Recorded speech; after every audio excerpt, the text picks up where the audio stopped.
when God wants to raise a prophet, he makes sure you don't get attached to a person, to a place, to a thing, to a situation. That's why there are seasons in my life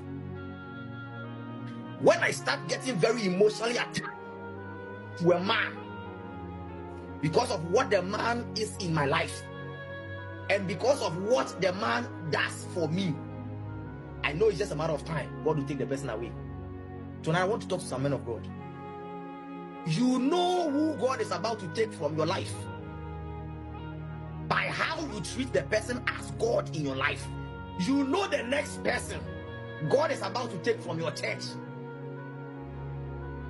by how you treat the person as God in your life. You know, the jealousy of God will take away everything that tries to substitute the role only God must play in your life. So if the brook becomes God in your life, he will dry it, even though he instructed you to go to the brook.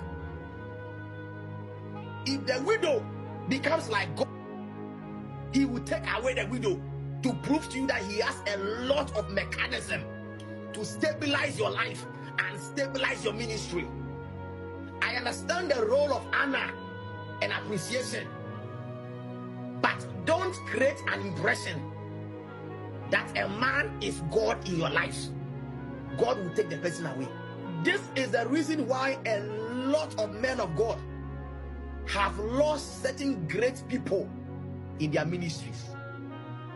You think they have offended you, but no, you caused it. I know the next person God will take in my life by the kind of way I treat that person as God in my life. That is how God raises a prophet. That is how God raises a man of God.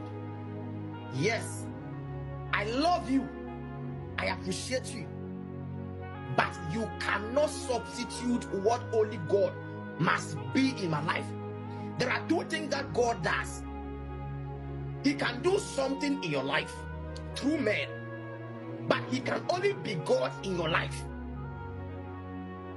So there are a lot of people who have been called as prophets, as pastors, as apostles in these last days, who have always been praying for this young guy. They met one guy who was in a university. They prayed for him, they prophesied in his life, and they said the guy will become an MP.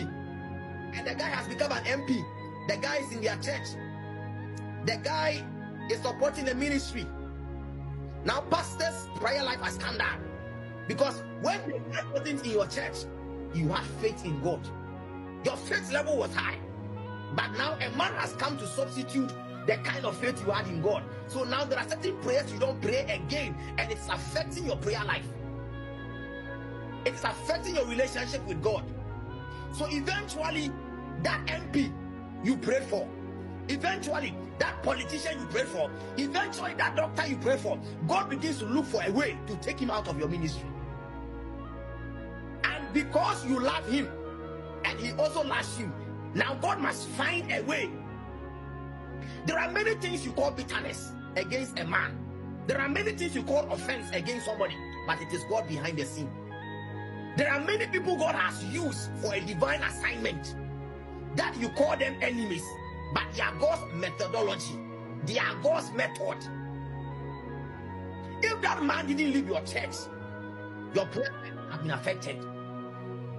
If that man didn't leave your life, your faith in God would have come down. So when God wants to raise a son, when God wants to build a prophet, when God wants to build an apostle, when God wants to build your faith in him, he creates a system so that you don't get so attached